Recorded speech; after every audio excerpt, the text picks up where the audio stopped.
Okay, I'll go ahead and start if everybody's ready. Well, good morning. My name is Dennis Scobbie. Education has always been my passion, quality education. I have been an educator for 40 years. I taught high school biology and anatomy and physiology at Assumption High School in East St. Louis for 3 years, back in 1975 through 78. The school was then talking at that particular time about closing down. And they did a couple of years later, so I thought it was time I needed to make sure I had a job somewhere. And at that particular time, there was a job opening at Litchfield, and I applied for it, and I have taught for 33 years at Litchfield High School, biology and anatomy and physiology. During that time, I coached baseball my entire career, both at Assumption High School and East St. Louis. So that was 35 to 36 years of standing out in the cold spring rains. Really enjoyed it and had a lot of success with that. I was also the Scholastic Bowl coach at Litchfield. In fact, I implemented the program, and I was the coach there for 27 years. We had a very successful program as that became a state activity. I was also inducted into the Scholastic Bowl Coaches Hall of Fame back in 2011, which was quite an honor considering that I come from the entire state of Illinois. I was president of the Litchfield Education Association for 12 years. Prior to that, I was the vice president, so I've had over 20 to 25 years of collective bargaining experience on both sides of the table, which is quite ironic. I have also been elected to the school board at Litchfield, and this past year we successfully negotiated a contract with the Education Association in 4 meetings. And I thought it really brought to the table a lot of knowledge from both sides. And I was able to obviously help the board members, my fellow board members, understand where the teachers were coming from, and I could also help the teachers understand where the school board was coming from. And it's pretty amazing to get something accomplished in just 4 meetings, and it was very successful. I am also an adjunct faculty member at Lincoln Land Community College. I have been for 27 years. I currently teach classes on Mondays and Wednesdays at the Litchfield region. I have 2 biology classes and enjoy that very much. So I'm retired, but I'm not retired. In addition, as most people know, there's a shortage of science and math and special education teachers in the state of Illinois. The Litchfield School Board was faced with that problem this fall, in which we had a dual credit course in biology set up, could not find a qualified teacher. We had 25 kids that were going to lose out on getting dual credit. Are you familiar with dual credit, how that works? So we looked and looked, could not find a qualified person. So I volunteered to teach the class. Quite unique that a school board member is going back into the high school and teaching a class. And I did one at 7 o'clock in the morning, and I did another one at 9 o'clock in the morning. And it turned out to be very successful. I did it free of charge, and I wanted to make sure that no one lost their job. Obviously, that wasn't a problem because we couldn't find a person to fill that. And I did get to work with a younger teacher, hopefully to mentor them, so when they get their certification, they could hopefully move into that particular position. I feel like I offer the people of the 95th District many years of experience in education.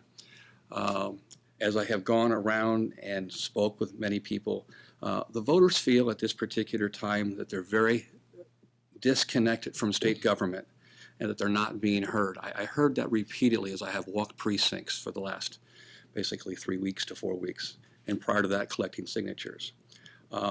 Poverty has grown within our district. I see that as a school board member. How many students are on free and reduced lunches in our district is quite high. I've also seen that as a teacher. I've seen that at the Lincoln Land Community College, where our numbers are dramatically dropping off in the classes. And I think a lot of that has to do with the MAP grants, is from what I've been hearing from the students. In fact, one student told me that they had gotten a letter about their MAP grant, and they were being asked to repay it. And they were very upset, didn't know what they were going to do. Could they even continue on their education? The drop-off has been quite dramatic. This past fall, I taught 2 classes, had 48 students. I'm teaching 2 classes this spring. I have 20 students. So it's and a lot of that's is funding from, or lack of funding from the state. Job losses, obviously, within our particular district are our big concern. We have an industrial park in Litchfield, And unfortunately, the industrial park has a lot of empty buildings in it. People at this particular time, I feel, are very discouraged. And a lot of the jobs that we do have in the 95th district are lower paying jobs. They're not the high quality jobs that brings in families and can support a family. So that's a little bit about me. When you say people are telling you they feel disconnected from state government and not being heard, they say specifically what it is, what they're not being heard about, or why they think they're disconnected? I think a lot of it's the budget. They feel that way because there's people being laid off, they're losing their jobs. The lack of funding is creating major problems for the people. And they want this settled. We all want this settled. And to me, it's very hard to go forward with any of the ideas that anyone has, Mr. Madigan, Mr. Rauner, unless we get a budget first. So I would say budget is definitely the key here. Do you agree then with Madigan's approach that it should be the budget before everything else, these items that the governor keeps pushing for as a turnaround agenda? Yes, I really do. I think we've got to get to budget because the turnaround agenda, there's some good ideas in there that I really like myself, but I don't think we can get anywhere with them until we have the budget in place. We're 5 months away from having to have another budget for the next year. And, here we are, February, and I don't know if we're going to get there or not within that 5-month period. I've heard that from several people. They're thinking maybe we need to get a 2 or 3 year budget plan, which, is not a bad idea. School districts, boards, for example, work on that all the time. We try to get ourselves a budget to look out 2 or 3 years. 5 years is ideal, but that would be pretty hard at this particular part of the game. So, since you brought up the turnaround agenda, which items on that in particular do you think are good ideas? Term limits. I agree with the term limits, particularly for the leadership positions would be my starting point anyway, to go from there. People sometimes get old in particular positions. Things get stale, and I've seen that as a teacher. I've seen that as a school board member, and just being active in my church. I see members of the board sometimes just kind of get old, and sometimes we need to bring in some new ideas. And I think that would be the possibility.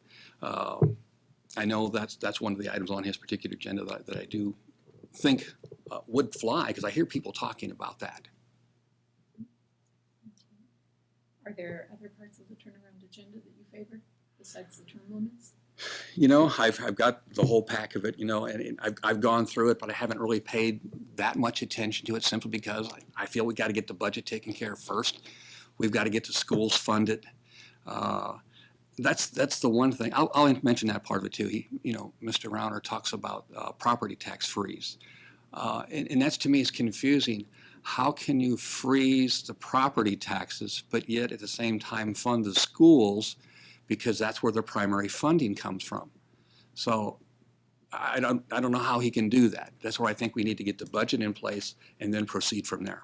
Well, one of the things he says, though, in conjunction with the property tax freeze, is to give, as he puts it, local government's control over their costs, which means lending what can be collectively bargained with public employees is one of the things. Not adhering to the prevailing wage and public works projects is another item. Do you think those are good ideas? I think those hurt families.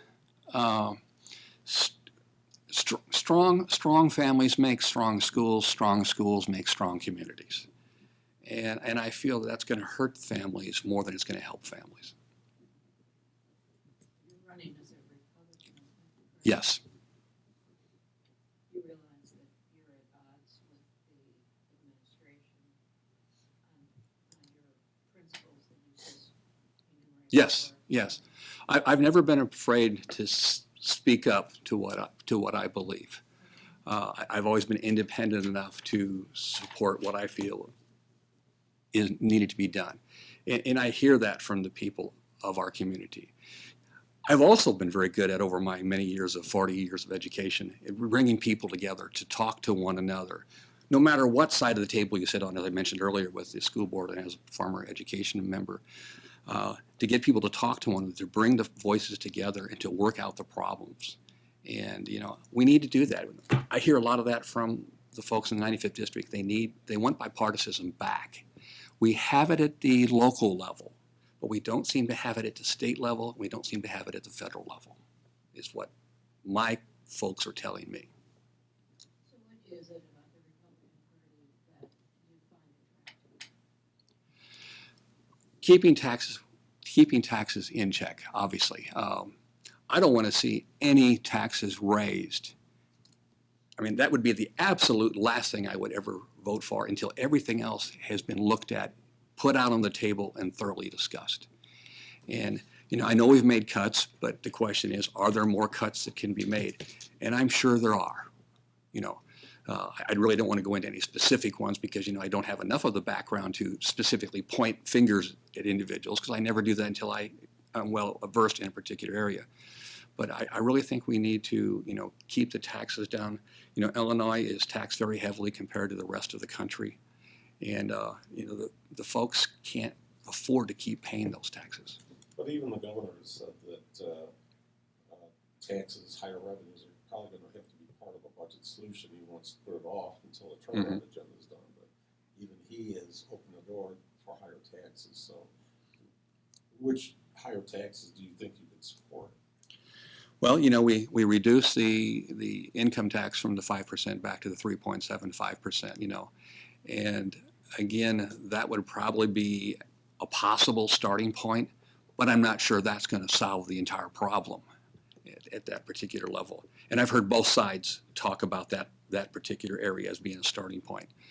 I've had a number of people tell me at various coffee shops that I've been around to, and coffee shops are great places to get out and talk to the folks, that many of them would not mind paying higher taxes if they were guaranteed in some way it would go to solving the problems.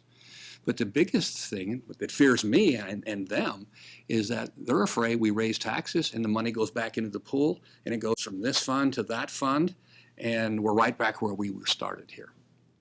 Would you support a tax on services that are not currently taxed? I'm not sure at this point. I'd like to see the other budgets and parts worked out first before I could actually say I would support something like that. I understand where that is coming from. I understand that would generate a lot of money, but I'm also concerned about many of the older folks, for example, senior citizens. Could they afford that particular increase? What are your thoughts on the social service agencies that are being impacted negatively right now? Oh my, I can tell you a story here. My mother is 90 years old. She lives at home by herself. She gets Meals on Wheels. She had been receiving Meals on Wheels 5 days a week. They showed it every morning at 10:30, 10:45, nice hot meal. She actually had two choices. They always would give them two choices what they wanted to eat that day. They made it out a month in advance, and that way they didn't have things they didn't like. She loved it. Well, then obviously the cuts come. So what they did was went down to delivering a hot meal, no choice, on Monday, Wednesday, and Friday, and a frozen meal on Tuesday and Thursday. Okay, she could get by with that. And then starting in February, she was just informed they're not going to give her any meal at all on Friday.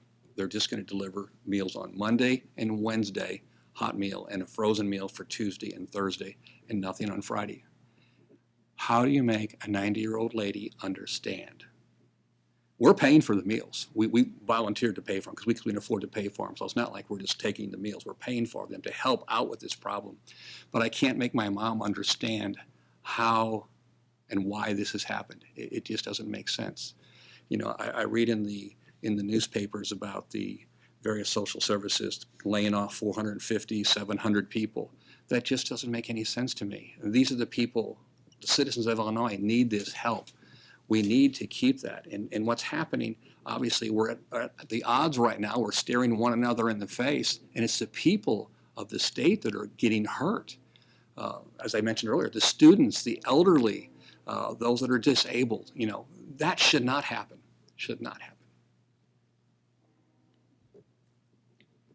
Could you talk a little bit, given your background with the school board and as a teacher, school funding is shaping up as a big issue. The Yes. M&R bill Mhm.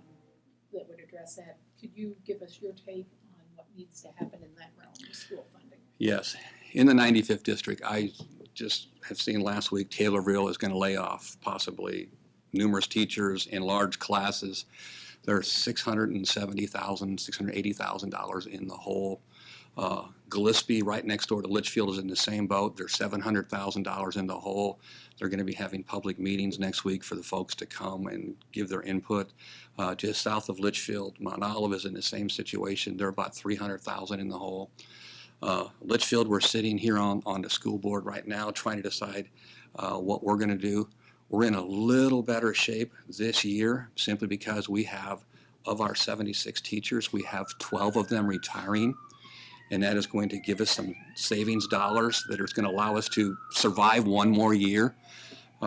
We've got parents raising funds for extracurricular activities. We have cut the art teachers, we've cut the music teachers. You know, we want to bring all this back, but at this time we just can't. We're just trying to barely keep our heads above the water. Administrations are doing their very best to keep the cost as low as they can. And, you know, all statistics support that large class size impacts student learning. You know, I have seen that myself. You know, I've had classes of 30 students at times compared to a class of 15 or 20 or 25. And, you know, we have to do better for education. So, yeah, we've got to get equal funding. The funding is just not fair. And I know Senate Bill number 1 is the item that has to do that. So did Litchfield gain money under that bill? No, not if I remember correctly. If we did, it was only a few dollars. I can't remember the exact numbers on that. Like, I've heard them, but at this point, would you? no. I take back. No, we would gain money. Yes, we did. I take that back. Thinking to Litchfield now. Yes, we did. So, would you be in favor of that bill? If you were in the legislature and it came up for a vote, do you see that as a solution to the problem? I do. Yes, I do. A solution for not just Litchfield, but for all of the school districts within the state of Illinois. But some districts are going to lose money. Correct. We're correct. Some of those wealthier districts are going to lose some money. I agree with that. You know, when you're funding anywhere between $6,000 and $30,000 per student throughout the state of Illinois, and some schools are getting $30,000, and I hear the stories at the school board convention that I went to in November. I heard some of the stories of the folks talking about the problem they had was they had to spend the money, and they were trying to figure out how to spend it. Then you hear the other districts, which is the majority of them, we don't have it. It's like, can we borrow some? You know. But I think the tension will be that the wealthier districts will want to hang on to what they. and I understand that. Yes, I So understand. that adds an incremental cost to the reform. Yes, Would you be in favor of negotiating to that principle? I'm in favor of putting everything out on the table and talking, sitting down with everybody. As I said earlier, I've always been very successful. You know, in the classroom, when I'm working with students, you know, I've had kids that want to quit school. They say, I can't pass this class. And I try to convince them, yes, you can. I want to help them. And, you know, I've talked to parents, and, you know, sometimes you fail, but sometimes you win. And, you know, I've got a student right now that just last year graduated from pharmacy school and is now a pharmacist. And he is so proud of what he did. And he has thanked me so many times for helping him stay in school, not give up, give him the encouragement to make it. And there's a great example. You know, you get those kind of stories, boy, it makes you feel good. You were obviously president of the Education Association. The governor and ASME are currently involved in some protracted contract talks. Last summer, ASME had a bill to send this issue to arbitration rather than continue the negotiating impasse. Would you have been in favor of that bill? I would not have voted present. How would you have voted? With the arbitration, to me, if you got two sides that can't come together, you have to continue to move forward. Arbitration is a way to do that. So I would have voted yes, that let's look at the arbitrator and let them decide. You know, as a former Litchfield Education Association president, there were times that we disagreed with the board. We went to mediation, and mediation was very successful. It got sides together. It got sides to talk again. You know, sometimes it just takes that little push from one side or the other to get people going. The House Republican caucus at the time adopted a caucus position, which meant if any member voted against the wishes of the leaders, they were subject to some kind of internal punishment, maybe losing committee posts or what have you. You think you could have stood up to that kind of pressure on a bill like this? Yes, yes.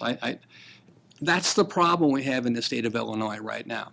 The legislators are beholden to the party leaders. Their job, a state representative's job, is to represent the people. And my feeling is I'm going to represent the people. And I've had many, many people say, I will vote for you because I know you and I know you will represent the people.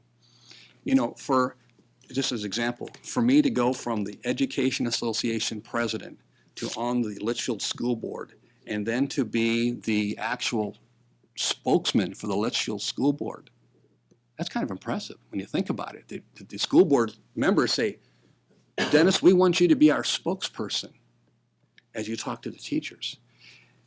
And for the people just to vote for me, because, you know, a lot of times you'd say, well, we don't want an association leader on the school board. They're going to give the teachers everything they want. And that didn't happen because I'm going to be fair to people. There's been some discussion of criminal justice reform in the state of Illinois. The governor had a task force that came up with some recommendations that included perhaps reducing prison population by not criminalizing certain crimes. Mm-hmm. Well, how do you feel about criminal justice reform?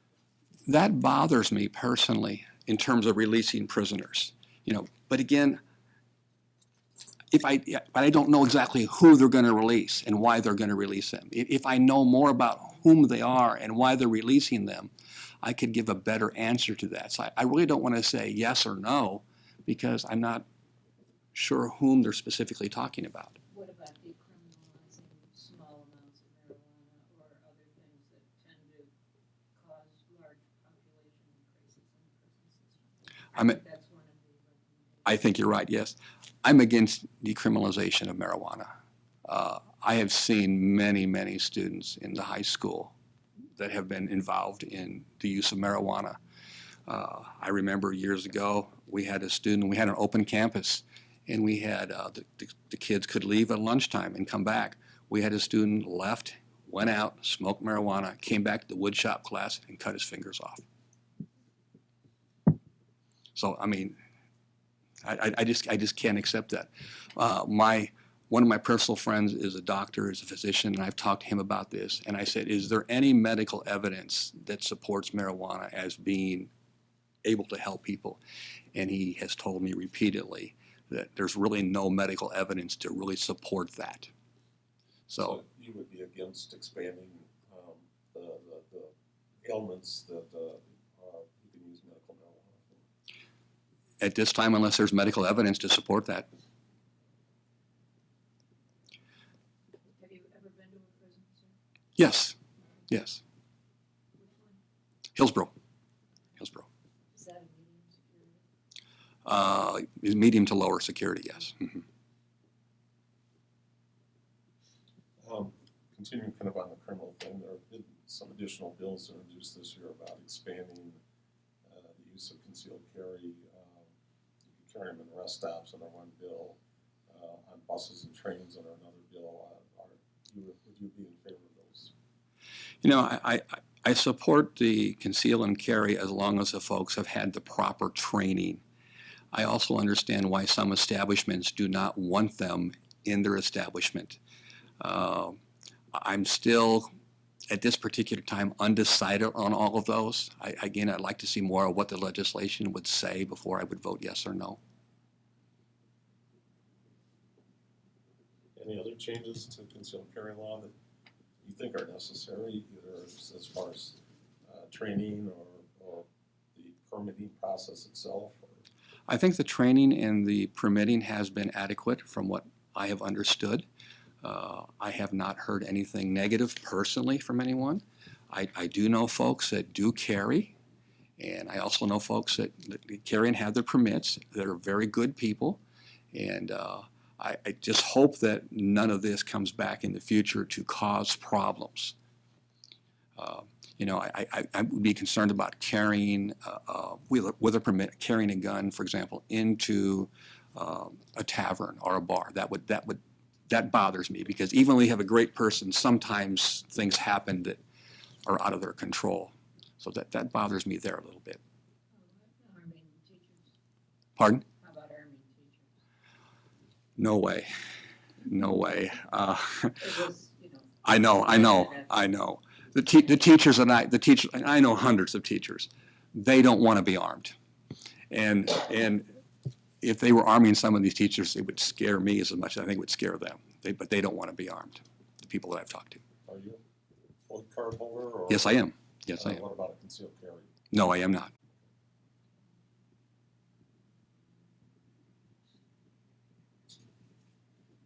In terms of economic development, you mentioned earlier the concerns in your district about, you know, people feel like there aren't jobs, and jobs that they have tend to be lower paying. Can you give us some specific strategies that you think the state needs to be pursuing to try to reverse that I think trend? so here.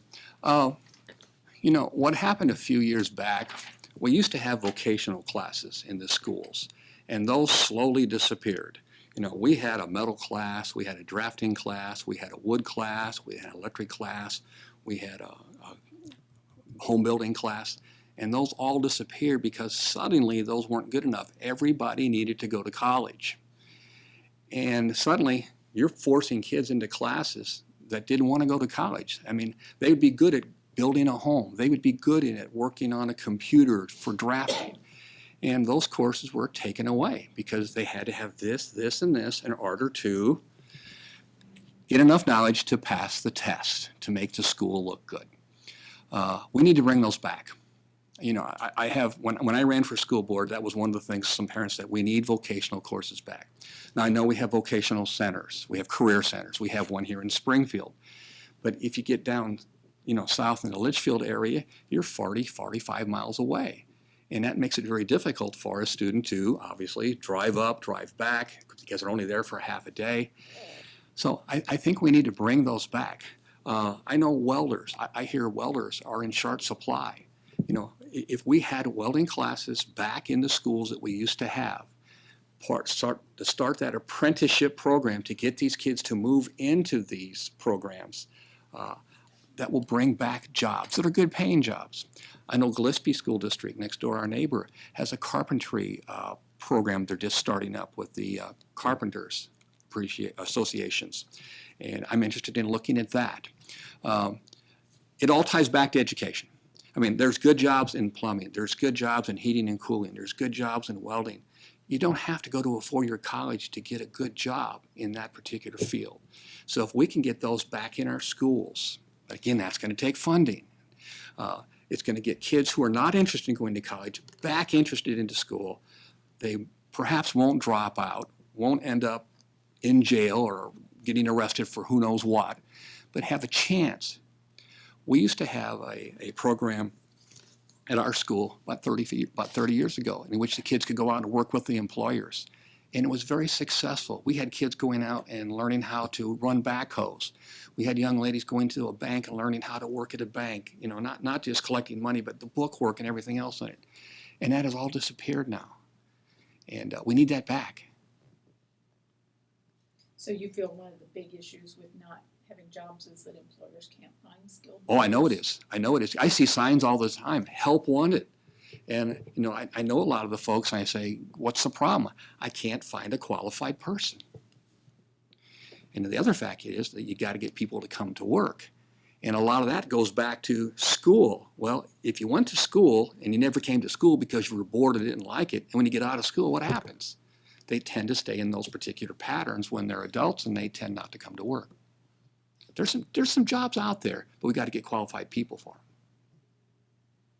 What about incentives and tax breaks? What's your view on what the state ought to be offering or doing in that realm? When we had some of the vocational courses and the students were going out into the workplace, there were tax incentives for the employer to do that. Well, obviously, the employer has to gain something from it also. It's got to be a partnership between the school and the employer. And when they had those, I know a lot of the employers that I had talked to were very pleased with them. But as those have slowly disappeared, then it's hard because of the fact they got to take their time, or one of their employees has to take their time to train that particular student.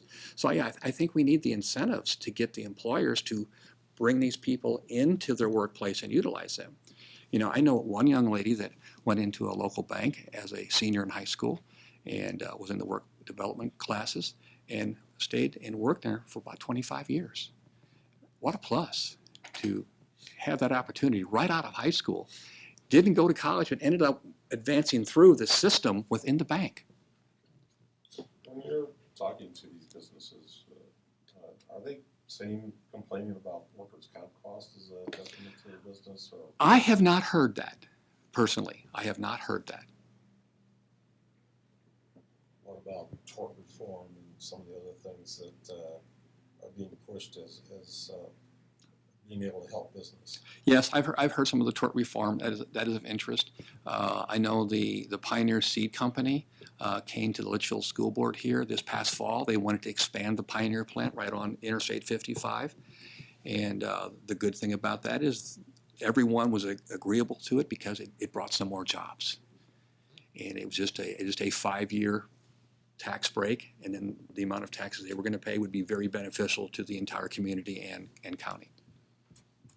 But the 5 jobs was very, very positive, particularly to everyone. Speaking of that aspect, the agricultural aspect of your district, what are you hearing from farmers? What are their issues, and is the state addressing them? You know, the one issue that I heard the most about, most concern, was the millionaire tax. They were worried about that because they did not know what the definition of a millionaire was. Was it $1 million of assets, or was it $1 million of income? And that is a question, because you know it's not hard to have $1 million of assets if you're in agriculture. It goes up really quick considering what the value of land is today. That was the biggest thing that I've heard about, was the millionaire tax.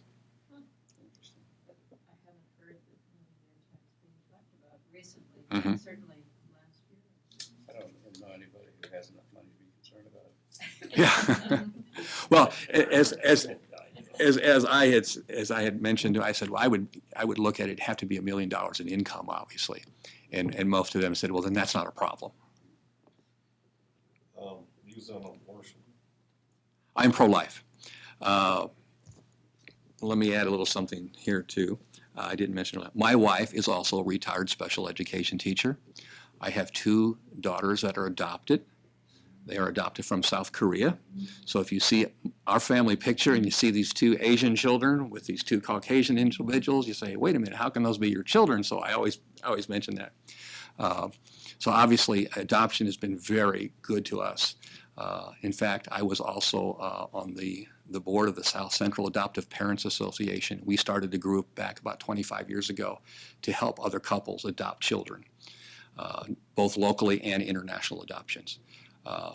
My oldest daughter is now a teacher in the Oswego School District. She teaches elementary music. And my youngest daughter is a social worker in St. Louis.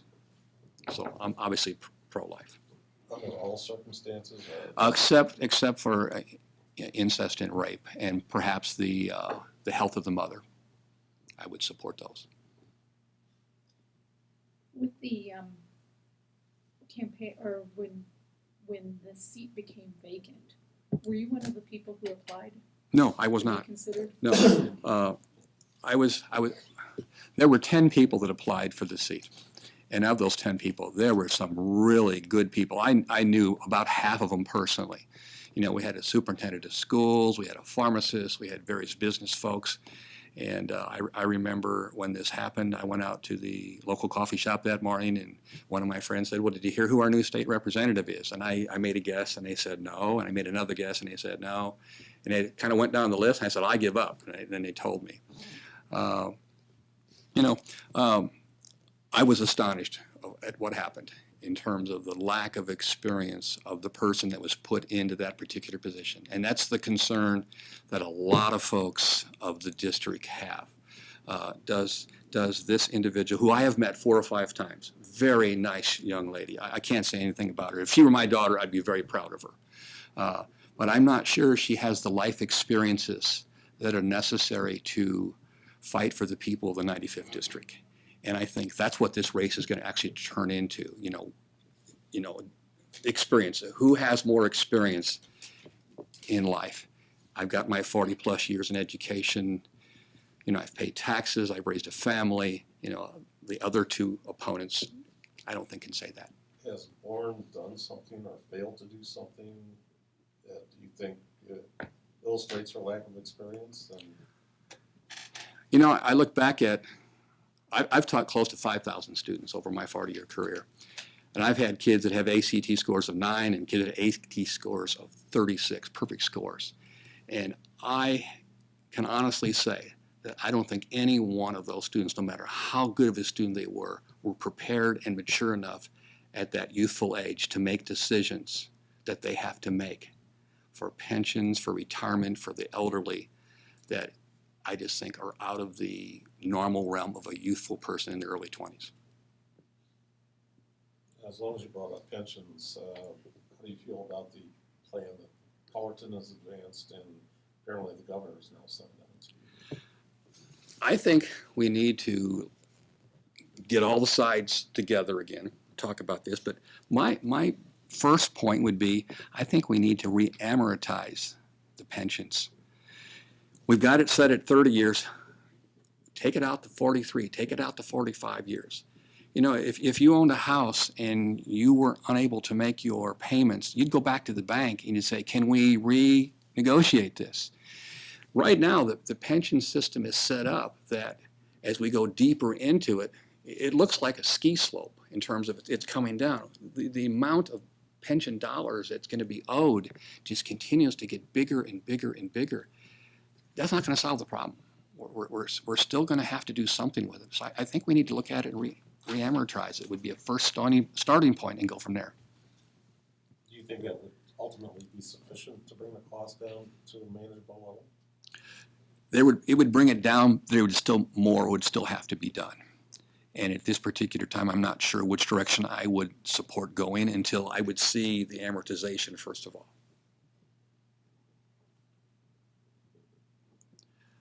If I remember correctly, some of the numbers that are going to be due the pension funds down the road are like $17–18 million, and climbing. And there's no way we can afford to do that. Right now I think we're paying billion. I wish it were a million. I think we're paying 6, 7, 8 billion right now, but that number's just going to keep growing. So that's why I think we need to re-amortize it. How do you feel new employees should be handled in the system? Which approach do you favor? Well, I tell you what's happening with the young teachers right now, and it's kind of ironic because some of the young teachers are kids that I have taught either at Lincoln Land College or at Litchfield High School, and their comments are, "I'm not staying in education because I don't want to work until I'm 67 years old. I can't be a 67-year-old kindergarten teacher crawling around on the floor helping kids." They're looking at it not as a career, and good people need to stay in it as a career. So you think that Tier 2 level benefits ought to be tinkered with in some way? Or? I think it's going to have to be relooked at again at some point. Like I said, the teacher shortage is here, as I mentioned earlier, the fact that I had to go back, not had to go back, but volunteered to go back and teach a class because they can't find qualified people to do that. It's here, it's growing. And as these young people say, I'm only in it for the short term, it's going to get worse.